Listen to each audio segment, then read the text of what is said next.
Super quick story here. So here's what happened. We're selling my son's 2008 Corolla out there because he's heading to the Navy tomorrow. So these folks came over to our house. They're from Venezuela. They don't speak any English at all.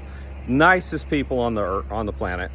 And they come here in the garage. You know, we're signing the paperwork and stuff on the car, and they see the car's under a cover, and they're like, what is this? What is this? You know, and we're doing this through Google Translate because they speak zero English. And of course, I barely speak English. So, you know, I don't speak any other languages. So I uncover the car, and their eyes get huge, and they're just so excited, like they'd never seen a Corvette before, especially up this close. And so the brother, he came along too. It was a husband and wife. The brother came along, and the brother was just, you just saw it in his face. He was so excited. So what we ended up doing is I said, hey, when you come pick up the car, we'll go for a ride. This guy is like gaga excited.